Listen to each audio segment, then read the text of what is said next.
Thank you all so much for coming to this session on community best practices for modern model workflows. There is a collaboration document that hopefully the breakout participants can fill in during the breakout sessions.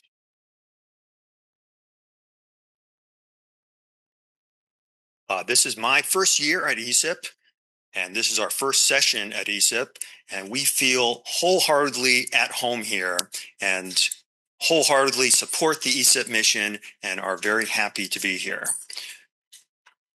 This is a slightly open-ended goals. We really would like to collaborate with you, and we would like to get some ideas for our workflow during and after the session. The key of our new workflow is the modern data aspects. So this session could be retitled Community Best Practices for Data Elements within modern model workflows.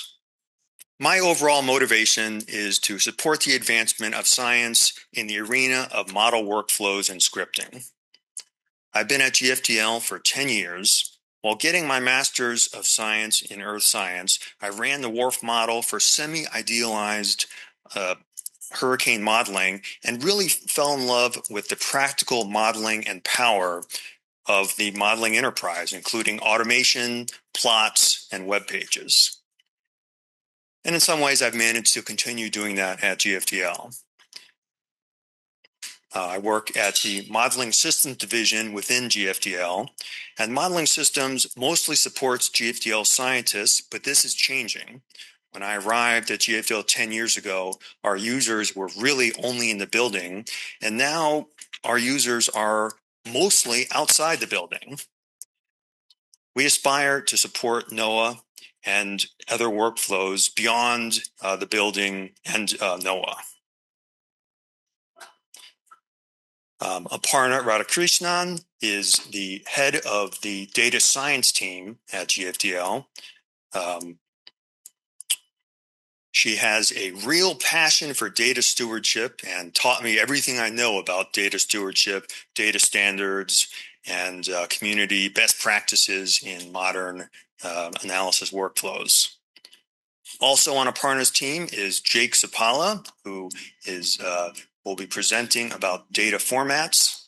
And we have an intern, Matthew Mendoza, on loan, who will present a project about AI-assisted documentation for data sets and experiments. GFDL is an industrial-scale model creation and running institution. We have the best climate models, and now we have the best weather models as well. Modeling Systems within GFDL is an interdisciplinary group of physical and computational scientists.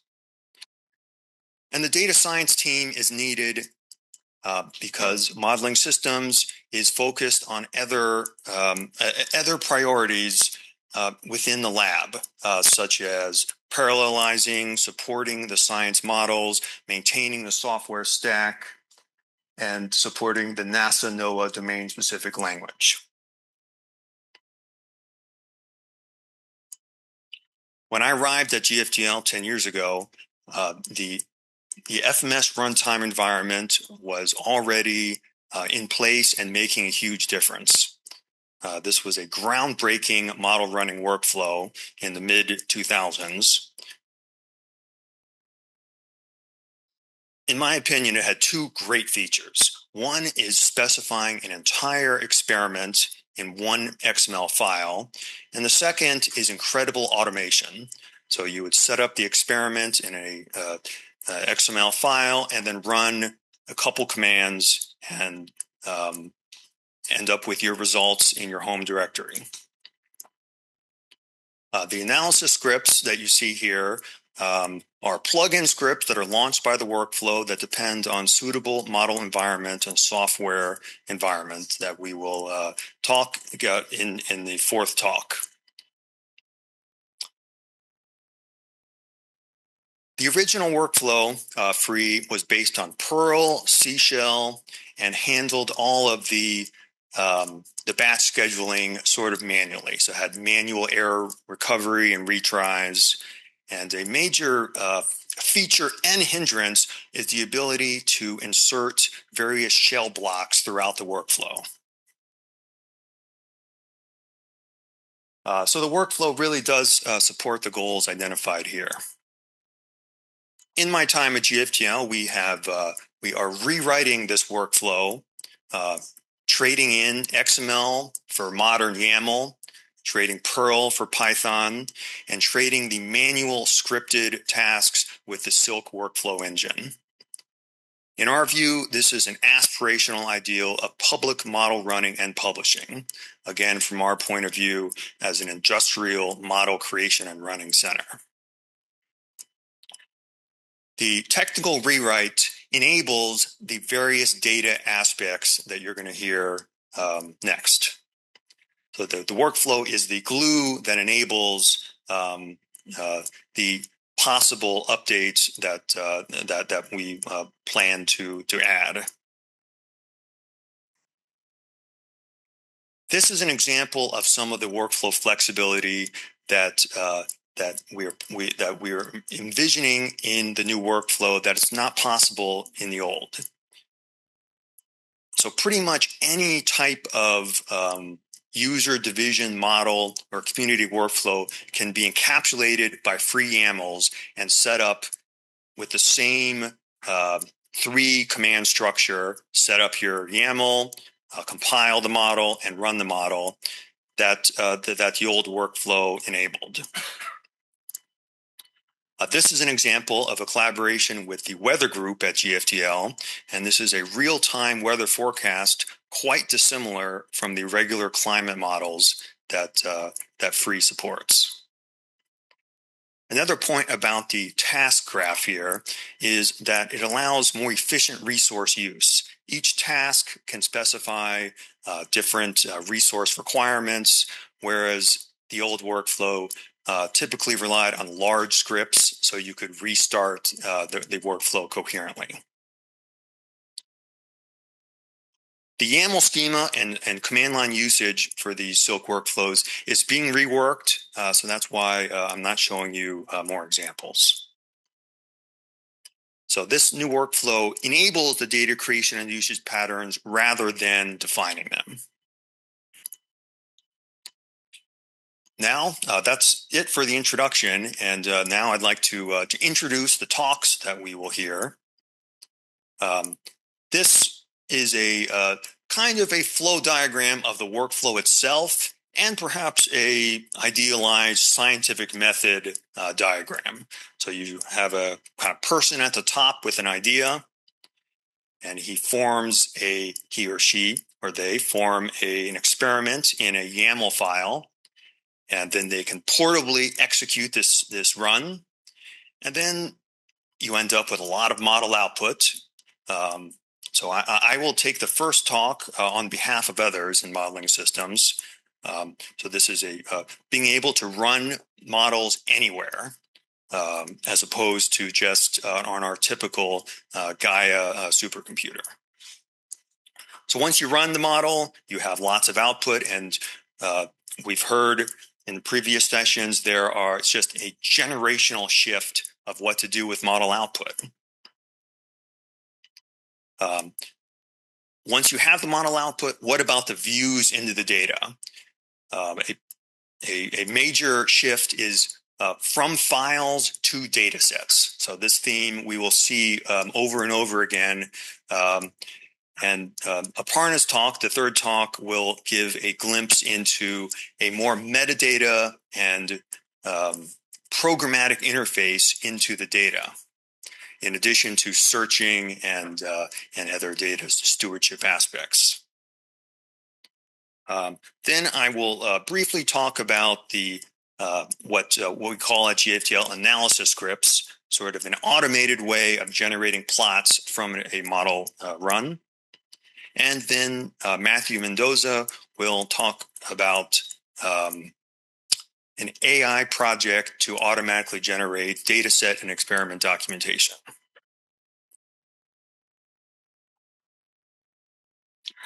So the challenge here is an efficient experiment publishing pipeline. CMIP experiments take up a substantial fraction of the lab's compute and human resources, and also contribute a substantial fraction of the public climate model output. We want to increase the public model output per compute and human time.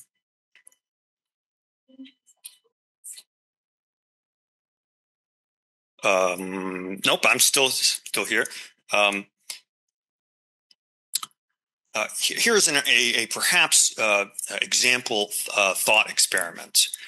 Imagine a postdoc without HPC resources who wants to run a GeoMIP experiment using the flagship GFDL model. How could they do this? Well, we will show you. Running the experiment coherently, with making the output available, making the metadata available, and making the reproducible breadcrumbs to extend the experiment in the future. Okay, here is our schedule. We will have the 5 talks and then a breakout session. I'm not sure whether we have enough for breakout session. Yeah. So I'm very sorry about the small text here, but this is perhaps some seed questions for the breakout groups. Okay. Ready. Okay, so this first talk is about portable model creation and running. All right, so this research for running the flagship GFDL model in a portable container was led by Tom Robinson and Dana Singh in Modeling Systems, with help from the others listed here. Nikki, Eric, and Uriel are at GFDL, and Elijah and Subil are at the Oak Ridge National Laboratory. So this is kind of the opening here is that a few years ago, Tom Robinson was trying to support an external user trying to run a public GFDL model. And naturally, it was quite challenging. Tom thought this is a perfect opportunity for containers. And he thought, well, give me 3 days and let's see what I can come up with. And it was a little bit harder than 3 days, but this ended up being an amazing and worthwhile project. The Earth System Model 4.5 is the latest flagship GFDL Earth System model with aerosols, chemistry, ocean biogeochemistry, forced by emissions, and will be used in the CMIP 7 fast track. GFDL climate and weather models are the best in the world. Why wouldn't we want to share them as widely as possible? Well, we're going to see how. The motivation is pretty clear. The journals require open sharing in terms of their data and models itself.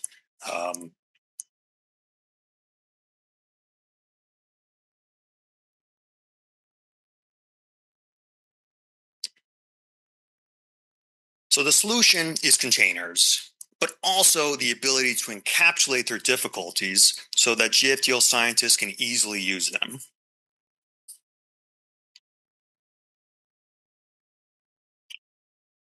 Docker is, of course, the original container, but has evolved in the more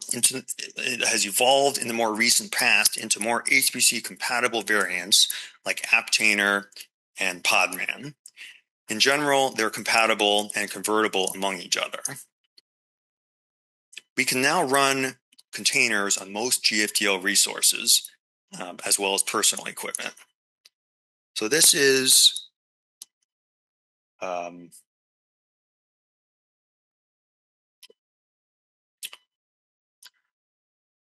So given the container universe, determining the most efficient layout to arrange of the different container layers is a lot of what Tom and Dana have figured out in the last couple of years.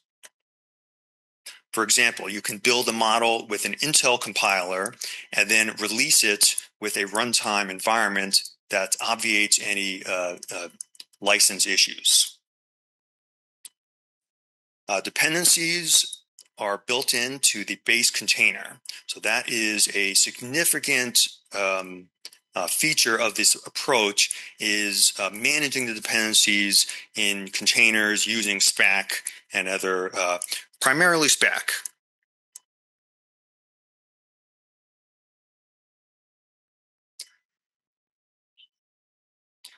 Our free users expect the unnecessary and technical details to be encapsulated, letting them do science efficiently. The container creation and running process is now integrated into the free workflow. This is a summary of the process from defining your source in a YAML file to generating the Docker file and converting it to Podman and Apptainer, and finally executing it. And this is integrated into Bronx, into the regular runtime environment as easy as -- container. So Tom and Dana have got this to the point where it is just as easy to run a container as it is a bare metal executable. So I know what you're thinking. What's the cost? How much slower does the model run in containers? Well, the amazing thing is that there is no performance penalty if you use the system MPI instead of the container MPI. Also, our coupled models currently technically require using the system MPI. So in the run scripts, at first, during this research exercise, there were various environment variables that needed to be set in the run scripts, and eventually Tom, Dana, Elijah, and Subil decided on a Oak Ridge maintained module file that could evolve on their end and let the run scripts load the desired system MPI bind libraries as needed. The CMIP 7 experiments are using this model container. So when CMIP 7 is all done, people can download the ESM 4.5 container and run it far more easily than could be done in the past. This is some runtime metrics that prove the point. It is a little bit hard to believe, but it's true that running model containers through the system MPI is just as fast as running bare metal. So again, this is how ESM 4.5 will be shared after CMIP 7.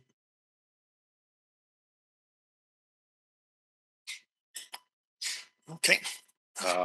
All right, so now we have run the model potentially anywhere. I didn't get to the cloud running, but once you containerize the model, it is reasonably straightforward to run it in the cloud as opposed to an HPC system. Okay, so once you've run the model, what do you do with all the output? Okay, so now we need to go switch to the next talk. The next talk is a remote presenter. Yes. Yeah, I do. Oh.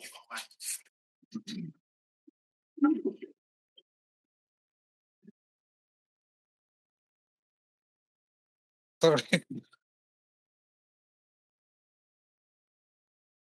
No, does that work? Can speak. Is that working? Yes. Risk signal XUSGS modeler. When you use SPAC, like the idea behind SPAC is like that it's good for like optimizing on whatever system you're working on, right? Like taking advantage of any like special compiler flags or blah blah blah, depending on the hardware, right?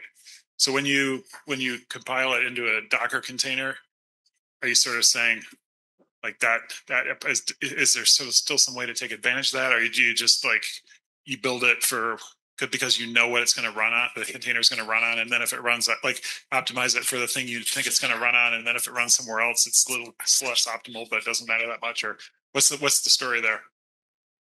If I'm interpreting your question, what are the assumptions with it of the SPAC environment? Well, yeah, like usually I mean, I thought the point of SPAC was that it can they look at your hardware that you're running on and optimize at that point. Yes, so we start from the simplest OS container with the compilers, say the Intel compiler, and then SPAC on top of that. So we try to build as many things, as many dependencies as possible through SPAC. Okay, well, yes.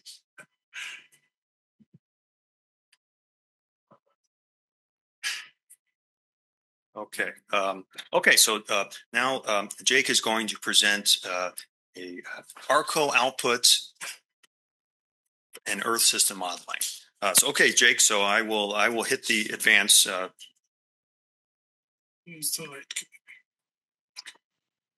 Sounds good. Just waiting on the slides to show up. Okay, they are showing up for us. Do you see the screen? We don't see the shared slides remotely currently.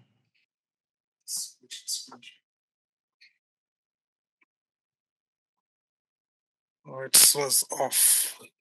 Sorry. Okay, there we go. We could just go back to the start. Awesome. All right, all set. Thank you. I'll let you know every time that I'm going to switch slides, Chris. So, thank you for that introduction as well. Hi, everyone. My name is Jake Zapala. I'm a software engineer and a member of the data science group at NOAA GFDL, as well as SAIC. My primary work focuses on data stewardship and AI applications, which also branches into analysis-ready cloud-optimized data, or ARCO. And today I'll be sharing a brief overview of what ARCO means in Earth system modeling. You go ahead and hit the next slide, Chris. Okay, defining ARCO. We're going to start by defining what ARCO is, and I included a nice line that ARCO is not a file format, but more of a design philosophy, and that's true. In general, analysis-ready data in Earth system modeling means that the data is standardized in some way and also well described. It's also not needing much or any additional post-processing prior to analysis. The data is also typically compatible with popular scientific tools like X-ray or Dask. Then cloud optimized generally means that the method you're using to host and interact with your data supports efficient remote access. Another important concept is that the data extraction method allows for partial reads or extractions so that only relevant data are retrieved. And finally, that your data storage is designed for object storage, such as Amazon Web Service S3 buckets rather than traditional HPC file systems. An important reflection question for everyone in the audience to think about: how do you define ARCO in your workflows, and what does ARCO mean to you? These questions are important because the exact definition of ARCO changes based on the user's analysis and use case, as we'll hint at in the slides to come. You go ahead, Chris, to the next slide. All right, so qualities of ARCO output. All right, here we will go into some of the qualities of ARCO output in Earth system modeling, with all of these listed qualities leading to efficient and scalable cloud-based workflows. Typically, data is chunked in a way that allows for efficient partial readings of files. Later on in the slide deck, I'll explain some of those examples and how a developer might choose to chunk their files or output. Compression of information can occur in a variety of ways, including intentional choices of data precision, such as choosing 32 or 64-bit, again, depending on the use case with examples that will be shown later on. The collective goal of compression is to use the least amount of storage space that is absolutely necessary. In terms of metadata, the data set should be self-describing and standardized with easily modifiable formats. And then that standardized format should also allow for easy access to the data, again, by modern libraries like Xarray. If you follow the first four qualities listed, then the next should become second nature, which is having an easily scalable workflow, with one of the best methods being to use object storage again in the cloud like AWS S3 buckets. You might also choose to have a file format that supports multiple user readings or writings at one time. And immediately what comes to mind would be something like IceChunk or virtualizar. If these data hosted files have all of these qualities described above, then they can now be considered analysis ready and cloud optimized. Chris, you go ahead to the next one. Okay, so now we get into possibly the most important slide, which is why Arco matters. Why do we care about having data or model output that is designed to be cloud optimized? To see the answer most clearly, I think it's best to identify the challenges that are already present with traditional model output. And when I say traditional model output, I'm referring to Earth system model output that's stored on HPC systems primarily. These models typically produce output files that are very large, on the scale of gigabytes to petabytes. They also contain tens or hundreds of variables, many different date and time values, spanning sometimes years or decades, or even ensemble members or different experimental scenarios.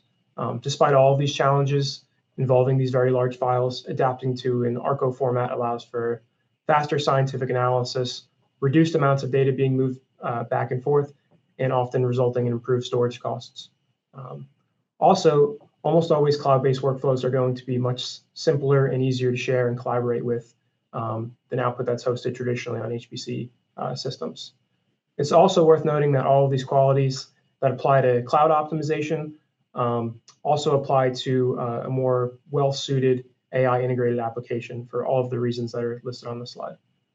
You could go ahead and move on, Chris. Okay.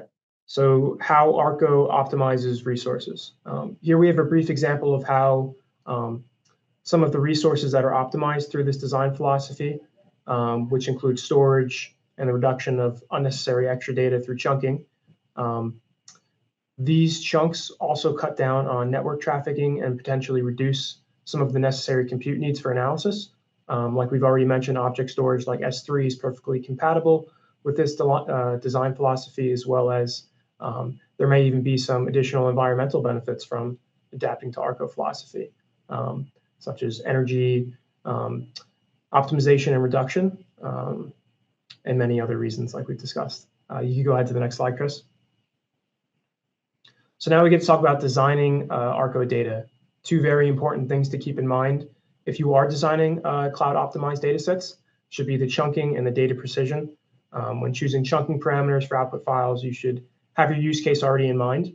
What are you going to be using this data for is the primary question. Often for Earth system output, this becomes a question of whether you want to cater to spatial or temporal timescales. And then on the flip side, we have data precision, which is often an overlooked aspect of cloud optimization. And it relates to using the lowest precision needed to retain scientific accuracy of your data sets. An example of this would be something like the variable temperature, which can effectively be stored at 32-bit for most use cases, while really sensitive numerical values for calculations may be only capable of being stored in 64-bit for scientific reasons. You go ahead to the next slide, Chris. Okay. And here we have some examples of chunking and data precision in your output, which I won't spend too much time on. But on the left, we could see a chunking scenario where if you want to optimize for something like time series at specific locations, then your chunking should look something like one lap by one lon in all of time rather than one time in all of lat and lon, because that would pull a lot of unnecessary data that you won't be using. On the right side, we have a data precision example, which really just hammers home the point that if you're able to reduce the precision of your data while still preserving the scientific accuracy, it's certainly a factor to consider. It shows that going from 64-bit to 32-bit, if you're able to do so, can actually cut your file size in half. And that this reduction in storage space is becoming ever so important in a world where there are hard limits and storage quotas, and just in general, a scarcity of storage resources available. We can move on to the next slide. All right. And then our final slide that I'll discuss a little bit is how NOAA GFDL is adapting the ARCO design philosophy in our workflows. We produce a variety of climate and Earth system model output that are all very large and often include multiple ensemble members. So our motivation for adapting ARCO should be pretty well understood by this point in the presentation. Within our data science group, we already have an S3 bucket containing some of the SPEAR climate model output, which is publicly available, the link shown at the bottom of the slide. But then also built on top of that S3 bucket, we also have created an ice chunk virtual czar repository on Array Lake. Array Lake was developed by Earth Movers Group, who we collaborate with. So far, we've been looking to use this virtualized data set to improve the efficiency of our climate chatbot, which we're developing called Speak. The partial reads and faster networking transmission will undoubtedly improve the speed by which our chatbot uses the model output. It's also important to note that we're using virtualized data sets like ice chunk and virtual czar rather than just, you could say, regular czar to prevent data duplication, because while traditional czar does duplicate data, virtualized tools like ice chunk or virtual czar do not, and are essentially just manifests and chunk references. And then we can go to our final slide. Oh, and then lastly, these are our acknowledgements. And thank you for your time and for listening. That's it's awesome. You guys are doing the ARCO data and pushing it off to Array Lake. There's, I wonder, like the Erie project, it came up in an earlier session, like Eli Helms was showing this thing Grid Look, that's like a JavaScript thing that can access czar and ice chunk directly, in the browser. But part of that Erie project also is it's like kilometer scale climate data simulations. So very similar, I think. It's like the German climate office is doing it. And they, one thing they do is they use the bit information to further reduce the size of the variables. Like there was a paper a few years back in Nature talking about how, why do we store all this model output at 64 or 32? Like what's the justification for that? And of course there isn't really, right? And so it's kind of like, in a way, it's almost like irresponsible for us to do that, like, because we're wasting all this space. And so anyway, there's this approach where you can apply, it's a quantitative approach you can apply to your data that tells you how many bits you should keep in each variable if you're willing to store like to 99.9% accuracy. So you're going to lose like 0.01% accurate, And so, but that can reduce your data set from like a factor of 2. Like, yes, we usually get in compression on 32-bit data. We got something like factor of 2, right? When we use the standard compression scheme. But with this approach, you may be bit rounding like variables at like 12 bits or 10 bits, depending on the variable. And you get like a 17 or like even like 60x compression on the data. And so it's awesome for model output. And it allows you to then like write your data in like multiple chunk patterns for like optimal time series extraction or map abstraction, because you just saved like, you just saved like 15 times the disk space, so you can afford to have multiple copies because you're still saving like 7 times of what you did before. Anyway, I think it'd be cool if more organizations who are producing massive data like looked at those things and discussed them and just, and came up with sort of like best practices. I know that the Erie folks are doing it, but I don't know if they seem sort of insular, I don't know. They took a lot of good stuff from the open source community, but they haven't really publicized it or, I guess like preached on that approach. So anyway, it'd be cool for you guys to join that conversation and other groups like NCAR or whatever who are, doing these big data things. Anyways. Thank you. That's a great idea. So you said that you did the chunking to match your use case, but there's going to be more than one use case, right? So do you store it in different ways for different use cases? And does the virtual czar maybe make it so you don't have to do that? Or am I misunderstanding something? No, I'm sorry. I'll take that. So yes, usually if you're going to store your data once, then you have to really lean into your most prominent use case. If you're going to be using, if you want a chunk for multiple use cases, then it could be beneficial to have another copy of that data, but virtual czar allows you to kind of create new manifests that quite possibly could reduce that duplication of the data and create new chunks depending on what the underlying file format is. But with the virtual approach, you can't change the chunks, right? Like, so you can't really do that. Like, you can't support your use case just through the virtualization. You need to physically reach out. Exactly. That is correct. So although I think Jake proposed those strategies, with the virtualizer approach, we're still finding it hard because I think at some point we will be duplicating it, right, for different use cases. So. Do we have presenter mode anymore needed? I'm sorry? Do we have presenter mode needed for the next few? No, well, no. Do we need presenter mode anymore? That's my last point. Yes. Okay, then we'll fill it. Thank you, Jake.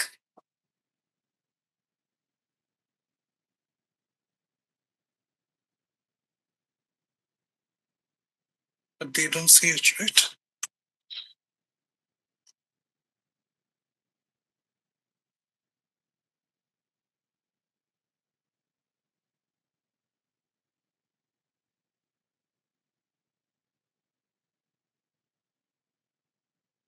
Sorry for the hiccup. Just a second.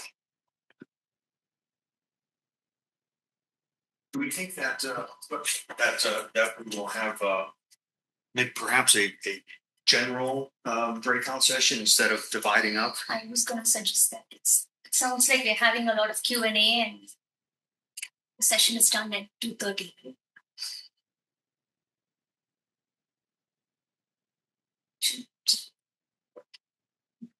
Yeah.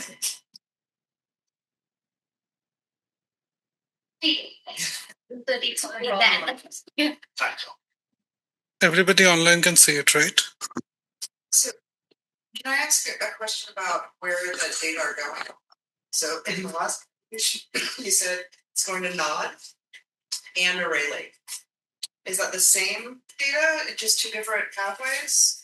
So, or is it optimized to those different pathways? yeah, that particular project collection that Jake spoke about, the source data set is in Node. We are not making a copy, but we're making something really light on the Array Lake side to have a connection. Yeah.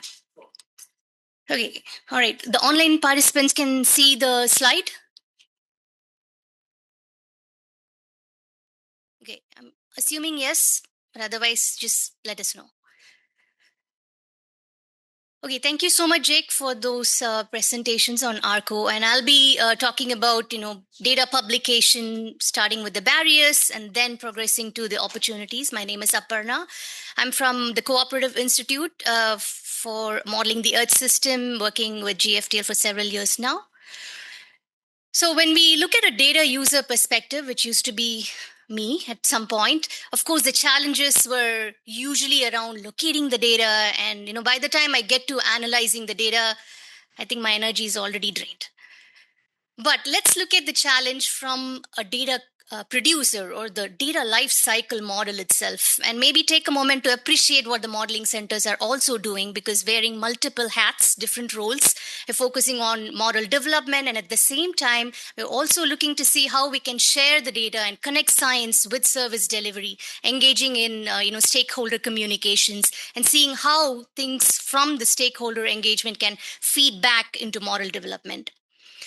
So looking at those things, I just want to open up new opportunities, which are also kind of barriers, but we'll see what progress we have made at GFDL with the rest of the community in 3 areas. One is data quality, 2, data usability, where we'll also talk about finding data, and 3, data availability, which was sort of an eye-opener for me recently.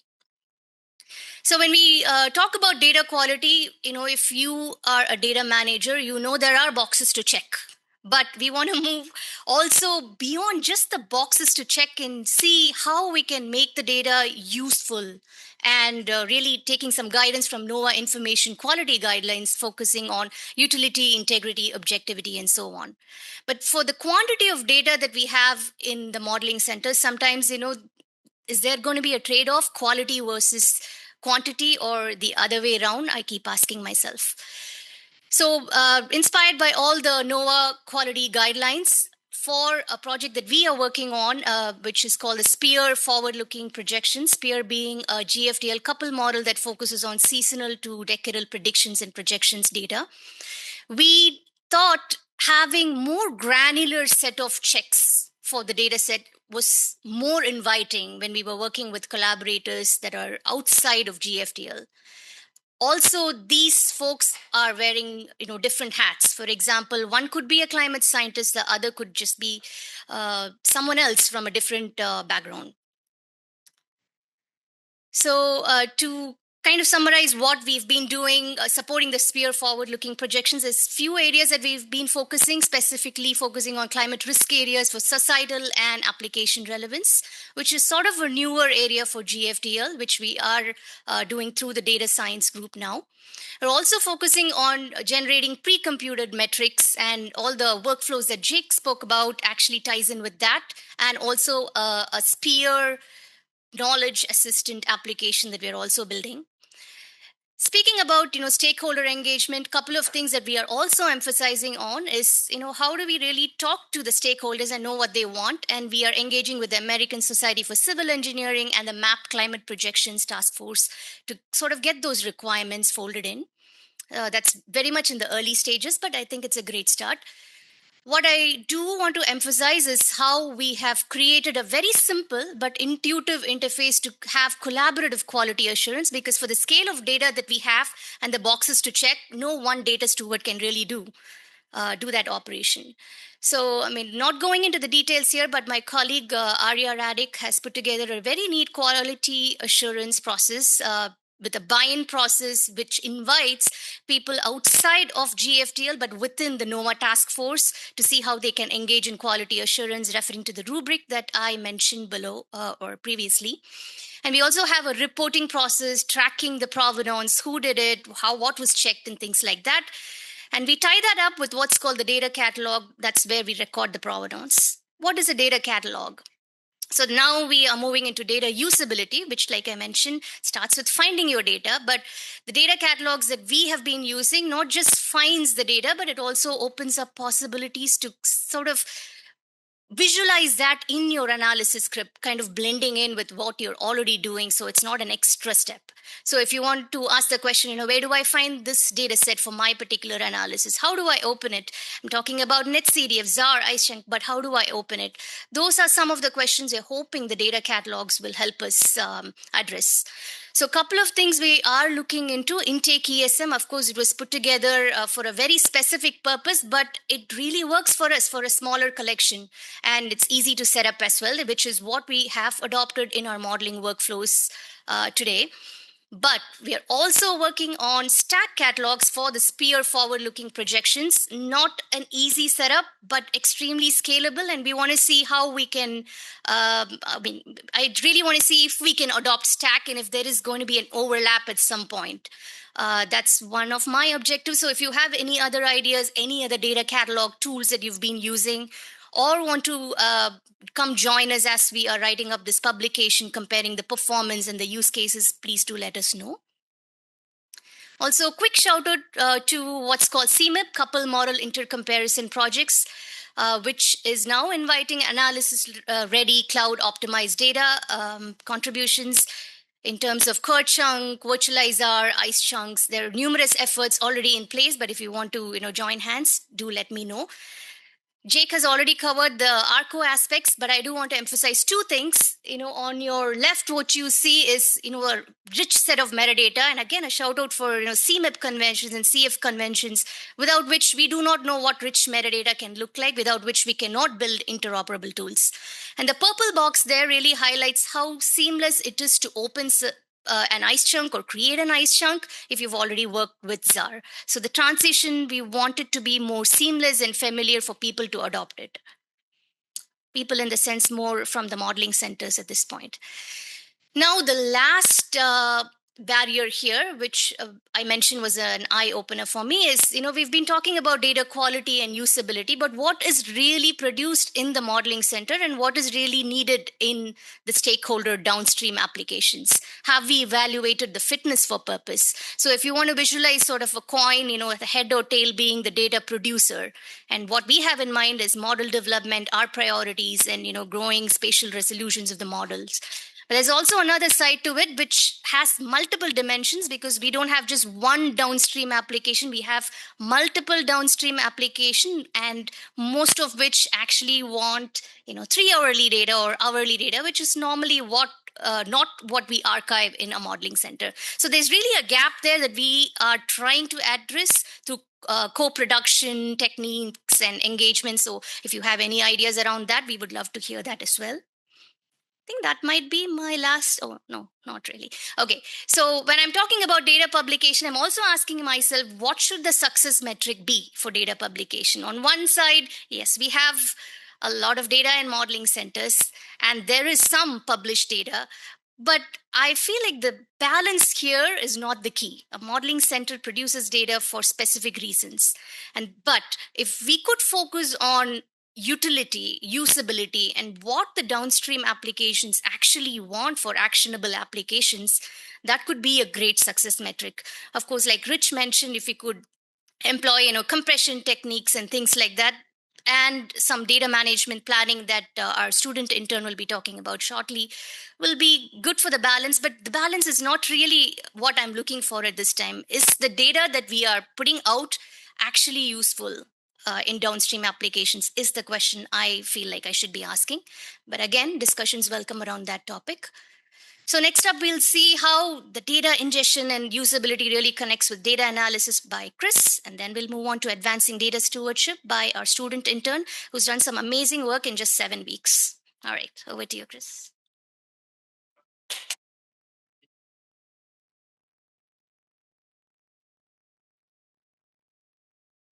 Any questions? Yes. So you showed a beautiful rubric for your data publication, the rubric, and I'm curious about your data rubric. Is that a one-time thing? Is that an evolving thing?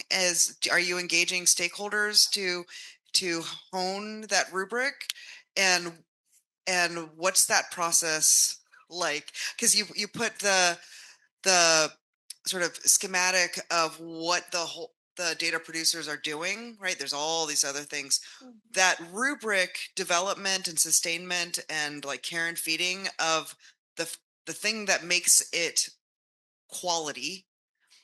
How can you speak a little bit to that process? Yeah, I think that's a great question. We started with very few in the rubric. So it has evolved to where it is right now. And the process that I have employed so far is communicating with what's called the NOAA Climate Projections Task Force, who are absolutely in need of our GFDL SPEAR data. So we thought this is a great opportunity. You want our data, we want all of these rubrics to be met. But not all the checks can be performed just by them, which is why we kind of extended that rubric. So we know utility is something that the data analyst can do. Data integrity is something that we can do for them. So it is an evolving process, but I also want some stability at some point, for sure. Yeah. Yeah, question about Stack. You're mentioning about Stack for cataloging the GFDL model data. I know ESGF, they have started implementing Stack for the ESGF next generation. So are you going to be in the same protocol for the implementation, or making sure that everything is consistent? So when ESGF rolling out that for all the CMIP 7 fast tracks, and that even if you're doing this as spear models, that should be consistent. Yeah, again, a great question. Yeah, so we are involved in the stack, at least some sort of discussions with the ESGF. And for the SPEAR data, although it is not technically a CMIP 7 participating model, we did adopt the CMIP standards so we can more or less match what ESGF is already doing. But I also recognize some of the pitfalls there, because having to, CMORize the data sets actually does not lower the barrier, but increase the barrier. So there are some things to think about it there also. Yeah.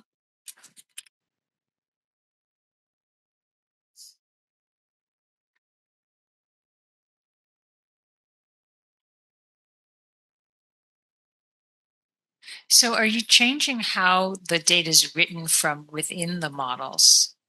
Or is this all stuff that happens after it's produced? That's exactly what Chris is dealing with now, because it is indeed separate. So I think that's a question for you, Chris.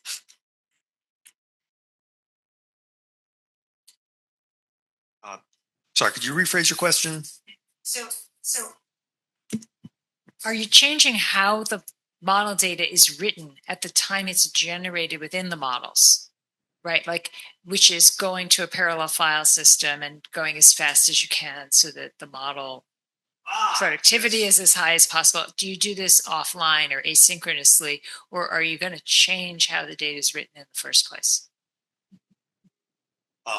Yes.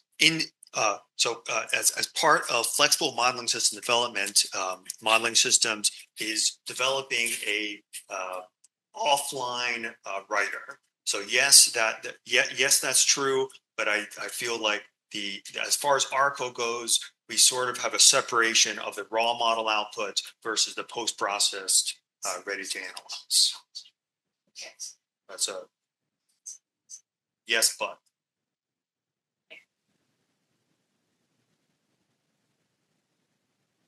Okay. Yes, actually, that was a reasonable tie-in to my last talk, which will get at sort of what the raw model output looks like, what the post-processed output looks like, and the benefits of catalogs. All right. So thank you, Aparna. So as you might expect, this talk is more about intra-GFDL activities. So a requirement of the practical model workflow at GFDL is the ability for a science user to specify a novel model configuration and evaluate it with minimal effort. So again, that's part of the charm of the flexible modeling system runtime environment, is specifying a complete end-to-end workflow in a configuration file, and then running it and evaluating it reasonably efficiently, especially with human time.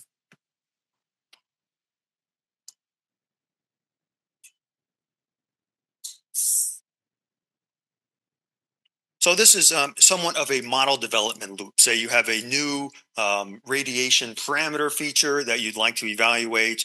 You can easily run a perturbation experiment that's just like your regular experiment, but swapping in this new radiation feature. Then you can run the experiment just like your stock baseline and run the same analysis scripts that you were evaluating your previous baseline runs with.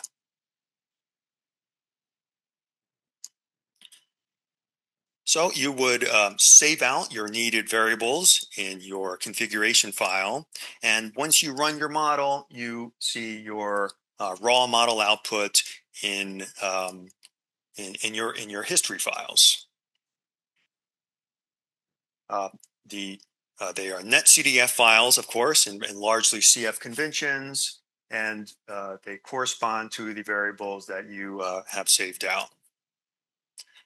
So in the raw model output, all the variables for each segment are in one file. So that does not make it convenient for analysis. So we post-process the output to regraded time series, climatologies, and static files. This is an example of the new workflow configuration on the left, and the right is the files that are resulting. So traditionally, GFDL users have specified low-level analysis plotting scripts in a template script that's driven by the workflow. Sorry for the small text there, but the idea is a couple of variables in a script: the beginning year, the end year, the path to the post-process files, and the path to your output directory. So generations of GFDL scientists have relied on this mechanism using Python, Ferret, NCL scripts to visualize and understand model output. You can probably imagine that maintenance is a concern for an approach like this, both in terms of data requirements, observations that you would want to plot against, and software requirements. Thankfully, this is a solved problem. I couldn't say it any better than Aparna's last talk and the Pangeo community itself. The new free workflow generates intake ESM catalogs automatically. We are not exactly tied to the catalog format. You'll see next that, sort of in my opinion, a programmatic search interface is the qualitative difference between files in a directory. So whether it's stack or intake ESM, it's a generational change from files in a directory. Aparna and I and a few others at GFDL have a couple working prototypes and hope to make this a new GFDL standard. So the change is encapsulating the software requirements of the analysis scripts and the diagnostic requirements. And the diagnostic requirements can be expressed in the form of metadata, catalogs, and the software dependencies are really best on GitHub, investing in packaging, investing in tests. And what we have to look forward to is having these analysis scripts inform the workflow. So we are almost getting here, but this is a big change to have the analysis scripts be able to request from the workflow the particular variables it needs to run. Okay, and now it's time for our last talk. Matthew Mendoza, who is a remote participant, and I think Matthew is going to run your own slides. Yeah, so let me screen share. Thank you, Chris, for introducing me. Let me just make sure that everyone can see this. Yeah, perfect.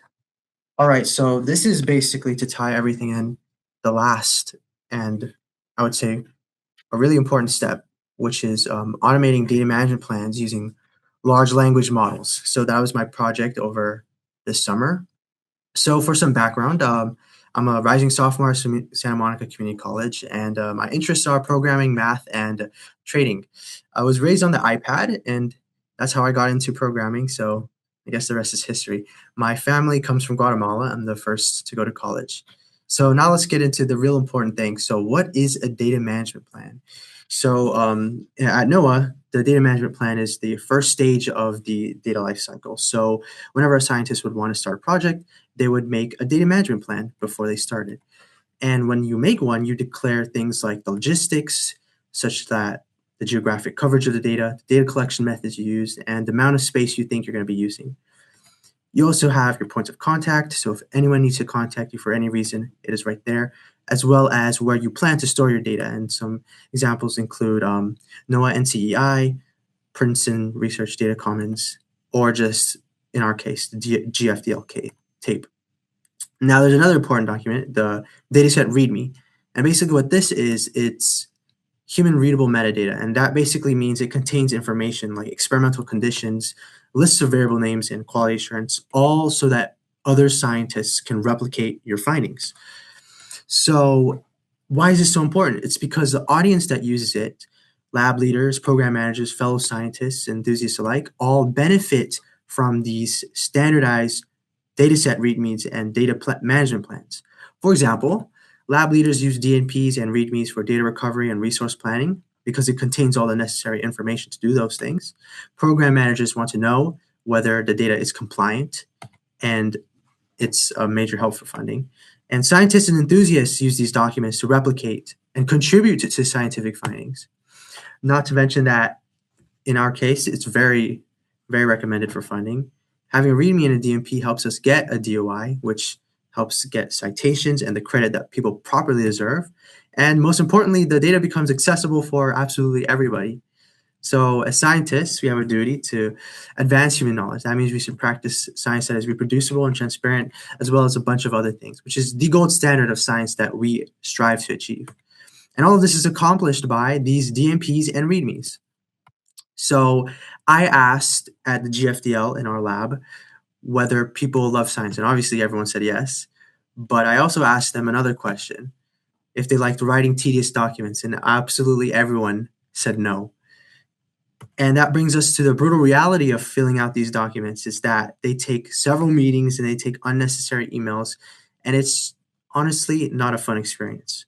But it's really important to consider that these documents are absolutely crucial, and properly documenting work is a part of science. So this is where LLMs come into the rescue. Large language models understand semantics, so they can take your unorganized context, like your meeting notes, your project proposals, any metadata that you might have, any test runs you have, any relevant context. They can read it, they can make organized documents, and all of this helps us push towards our mission of accessible and transparent and even reproducible data. So why not just use an AI chatbot, or just Google Gemini Gems, or any other AI for that matter? We tried initially, but the results weren't so great. We found that the responses are highly variable. There's a lot of chatter, and sometimes it struggles to remember context. And in this use case where we want something structured and reliable, we cannot afford these things. And here are some examples of just the variability you would find just giving an AI chatbot your information and asking it to make a plan for you. I encourage you, if these slides are shared, that you check them out so you can see for yourself. So what do we even do in this case, since everything is if this is so problematic? Well, how do we solve the fact that there's a lot of AI chatter, high variability, context issues? How do you fix the fact that to even get a good result, you have to spend hours prompting the agent to get something useful? And how do you fix the fact that there is really almost no lack of customizations with AI chatbots? Well, we make it ourselves. So we use pedantic schemas, which I'll touch more on later in the coming slides. And we handle the prompting for you. So the scientists at NOAA never have to worry about that. And for the lack of customization, there's an infinite amount of customizations because we made the tool in-house ourselves. So this is a really quick application architecture. I will dive more deeply in the coming slides, but I want to show you a demonstration. So this is how the application should work. You upload your files, and then it'll give you something for you to review. And this is where we emphasize the human in the loop component, where you are basically encouraged to look at all the answers and change it yourself and make sure everything's accurate. That's why every text box is editable.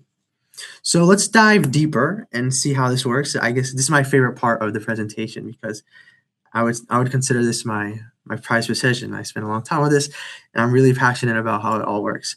So it all works basically by you upload your files to the user dashboard, which I showed you earlier. It looks like that.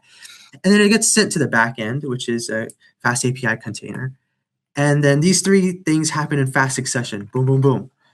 It makes a folder with a unique ID, putting all your files inside of it, tells the database, hey, we have a new job, so just keep that in mind. And then it spins up a background task, a new process that the operating system makes so we can generate the files. So now the background task is going to be hero from here on out. And the background task reads the files into memory. And we use this tool from Microsoft called Marketdown.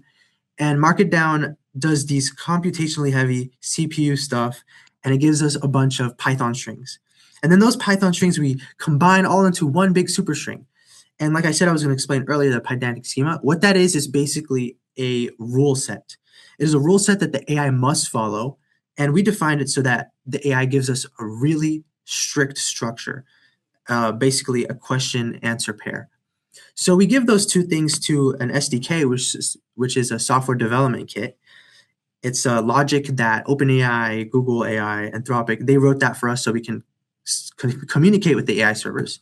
And then the SDK gives it for us. So let's have a look at what actually is getting sent to the AI. So we have something like this. This is purely an example because the actual thing that gets sent is quite large. So for example, we would have the model being sent. We'd have the default prompt that the AI must listen to, as well as the questions that need to be answered. The actual questions of the DMP and the README are they're much longer, so that's why this is like an example. And that squiggly line right there, that's where all the text would go. The big superstring that I was talking about earlier, basically all the text from your aggregated files that you uploaded.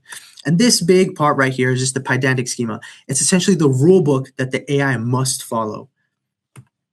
And this is an example of the big superstring I was talking about. So the cool thing about LLMs is that it's kind of like a human reviewing the text for you. The LLM can scan over the text and it finds the answers and maps it to the questions, finds another answer and maps it to the question. And if the AI can't find an answer to the question, this just leaves it blank. So the AI will package all of this up. Meanwhile, all this is going on, you see a loading screen, and then the user dashboard is asking through the backend API, is this working? Is this working? Or is it done yet? And then you see the loading screen. So let's take a look at what the AI servers actually send back to us. So this is an example of what they would send back to us. Their JSON payload. It would give the question answer pair and just the questions that are missing. So then all of that comes back to us.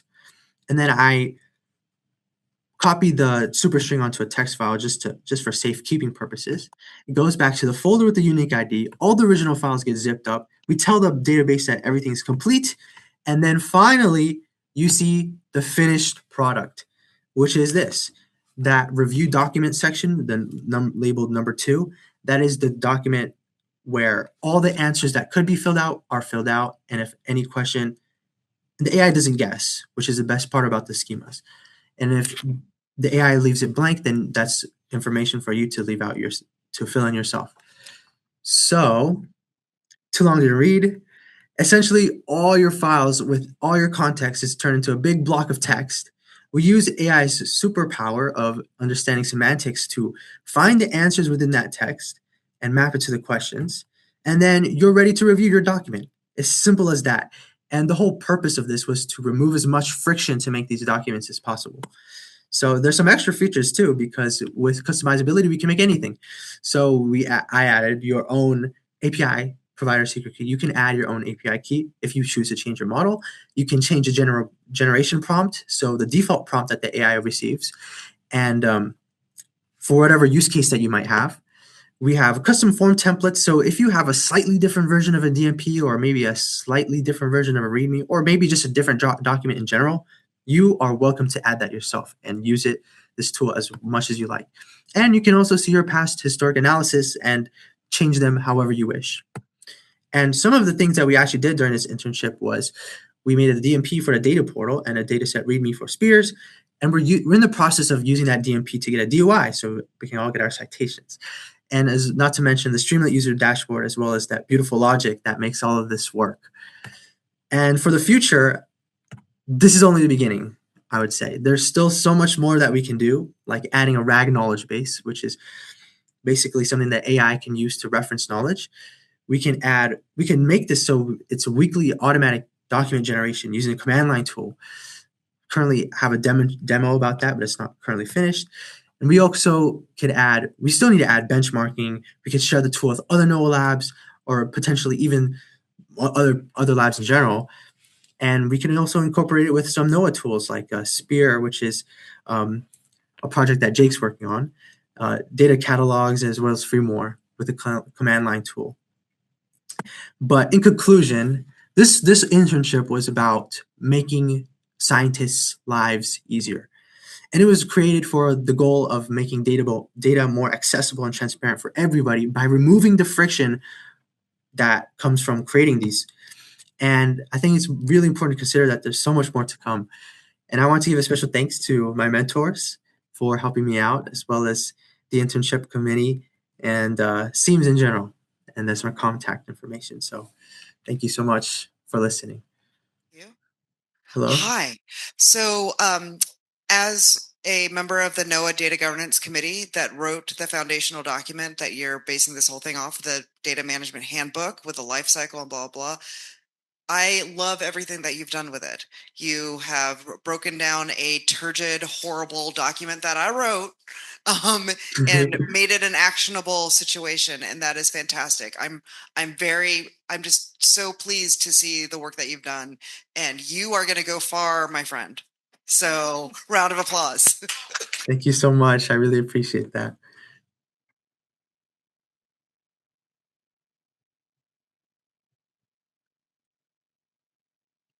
Matthew, question about your large language model application. So what's your input to the when you're uploading a file? Is that technical documents that from the modelers, so that'll be turned into the data management plan based on the data management handbook templates, or is that the whole workflow you're doing in that application? So it's a separate application. So this is going to be like containerized and like hosted on our servers and stuff like that. And as of now, you would have to manually upload the stuff like that. So that's what I want to implement in the future, where you can do this stuff from the command line. Yeah, thank you so much, Matthew. That is correct. So we do upload, the journal publications and any proposal documentation that we have to the, Streamlit application. Yeah. Hey, Matthew, great talk. I've actually done something a little bit similar, but my question is, well, actually, I want to get this a little bit of context first. You're taking an LLM and constraining it to do a specific task in a certain format, correct? Yeah. Okay. So my question is, and I actually wrote it down here. Since you added guardrails to the LLM, what's stopping you from taking a deterministic natural language processor and stripping away the backend model entirely? I think the reason why I did the backend modeling is because I wanted to implement it with other tools. So, for example, like I developed a small little concept where you can you can make a document straight from the command line, which would call the backend to process all of the logic. So yeah, you could do it like that, but I made it so that multiple people could use it at the same time, and it just makes it more of like an application sort of thing. So more intuitive for the average person to use, like abstracting everything. Yeah, very good. Also, kind of a secondary question. Have you thought about using like an open source model like Kimi to do any of this instead? Yeah. Actually, that's a great question because we were playing around with Nematron, so Nematron could do it. And as of now, the Nematron model works pretty well. It's just that it's a little bit slow, so I do prefer using the Gemini API. But when making the logic, I try to make it as what do you call it, as general as possible, so you can add any API key that you want and still have like a good result. I think the API key that I had the most trouble implementing was Anthropic's, because it's really challenging, especially since the Anthropic has like this the way that they give back their data, it tends to think a lot, so then it always like violates the pedantic schema stuff, and then it crashes. It says, no, I'm not going to accept this information because you don't follow the rigid rules that I have and stuff like that. But yeah, it does work. I haven't tested with Olama yet, but Nematron does work. And if there's like any models in the future, it's simply just add another script, put the logic, and inherit a class, and that's it. You can configure any other model as you wish in the future. Yeah, good work. Thank you so much. I'm not sure where to start here. It's almost too many questions. I don't know if this is relevant, but there's another thing that that Erie project did that was kind of cool, which was this. I think there was this Cloudify software layer that would allow them to access all their spinning disk through S3, and obviously a not awesome performance way, but it did allow them to not have to put everything on object storage and still have like their data be accessible through all these same workflows. And I think that helped their modelers kind of like see what was possible, and then, oh, okay, this is why we want to like move up. And maybe that's not an issue at your place because you're already just doing it all. But that was kind of interesting. No, I think that is absolutely a fair point. We have a large tape archive at GFDL, and it is largely not used. If it were all indexed and cataloged, that's kind of what you're getting at, partially. Do we know, like, so is this stack conventions, I guess, that are being used for climate data, have they sort of been adopted, I guess, so they've been adopted by ESGF? Or are they still in kind of like, are people still discussing exactly the way like model output should be done? Or is it already sort of like, we know what to do? Like, because there was like, I mean, in the Pangeo community, I remember there was like, should a data set be an item or should it be a collection or blah, blah, blah, you know? Yeah. I know. I think there were a long series of discussions, but they have decided what an asset is, what an item is. And I believe there is a specific stack extension that supports those specifications, which we have not tried yet. But yeah. Which extensions? I don't know if we use anything specific to CMIP right now. Yeah, but I have to find out if we do. A CMIP extension is what I heard, so I don't know if it's a CMIP 7. But yeah. Okay, so you had a question?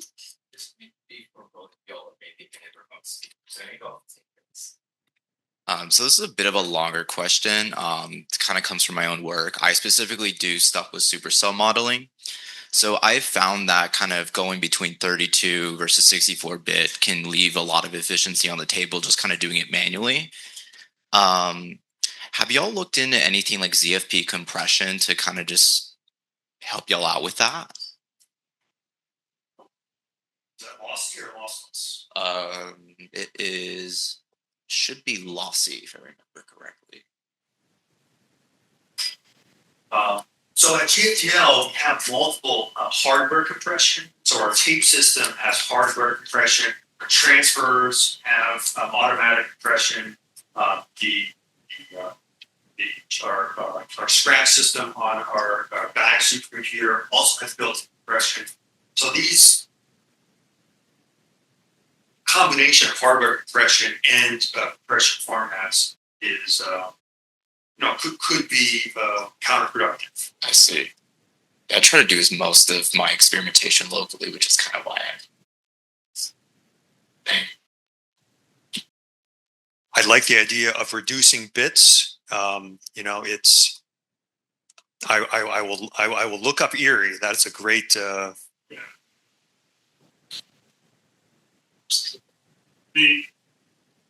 think what they do is they put, just in case somebody freaks out that they trimmed it to metal models. Oh, yeah, right. Sorry. I think what they do, like in case people freak out because they got some variable. It turns out later that, oh my God, you saved it to 16 bits, but we need 18 or whatever. They store the original on tape, and then so they can always come back if it turns out that somebody needs that higher one. But they just save so much space, and I don't think I haven't heard that anybody's like complained about not being able to execute their science based on that bit rounded data yet. But it's surprising that how few people are doing it, because the paper came out like 5 years ago, and everybody was all excited about it, and then nothing happened. Was that an NCAR publication? Do you remember? Nature computation. I dropped all that stuff into the collaborative notes. Okay. Thank you. I also encourage everyone to put your name on the collaborative notes if you have access to it now, or you can put it later, so we can contact you if you're okay with that. Yeah, Rich, maybe I have a follow. I mean, how to affect cultural change in terms of affecting reduced precision, perhaps quotas or social change. I mean, part of the issue at GFTL is there's not a mechanism for groups and users to be required to reduce. It is actually the path of least resistance. It's just what we've always done. I have one more question for you. Not about what you presented, but okay. So at the very beginning, Chris, you mentioned that this is your first ESIP meeting. True. Okay, so first ESIP. Okay, so while we have our president, Doug, in the room, Douglas, why are you here? Like, how did you hear about ESIP? How did you decide I'm going to come here? If you don't mind me asking, because I love that you're here. Well, I have to say, Aparna was the one who introduced me to this. And pretty much everything I've learned about data stewardship has come from you, Aparna. And this group is, I mean, I'm not going to say it's a data stewardship group, but it's a data focus group that aims to advance human understanding through data sets. And I just couldn't agree more with that goal. Is that I heard through the NOAA Data Governance Committee, and that really helped me look up. And also, your presentations at GFTL and some follow-up conversations about ESIP. So the system works. Not only is it first, but they ran a session. I mean, Great. Yeah, meeting everybody together. That kudos. So I always wondered, so I was up to Darwin, and I always asked, well, what about the big data that's at GFDL, which I had known about for years for various reasons. And it was always like, well, that's in its own world. And I'm really glad to see that you guys are here and participating in this larger community and that you're modernizing things. I'm glad to see. Yes, when I arrived at GFDL 10 years ago, it was, all of our source was on, local CVS. Now all of our code is publicly developed on GitHub, and the move from choose your own language to Python only, the Python ecosystem. It's a brand new world. I think the virtual czar really blew my mind yesterday, and I think that I could imagine using virtual czar throughout GFDL. I think 2 copies of data is more than enough. A raw copy and an ARCO, and then we can use virtual czar and take advantage of the remainder.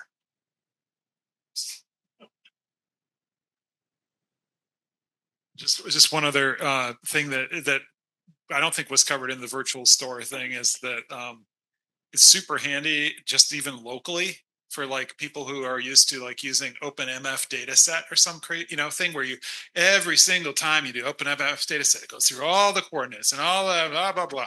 And if you just save the virtual data set, either ice chunk or something simpler like chunk parquet or something, then every single time after that it's just lightning fast and you don't have to go through all that crap again. And so like I think that's a underutilized benefit as well of the virtual data set.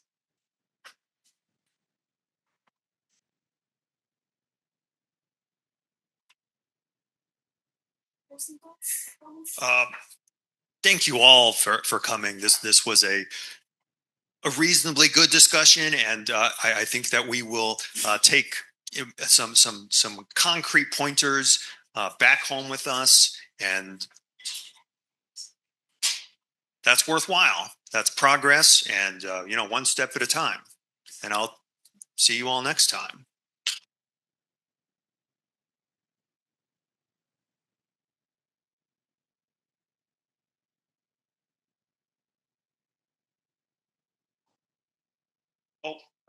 Yes. Thank you, Jake. Thank you, Matthew. Thanks to everyone else online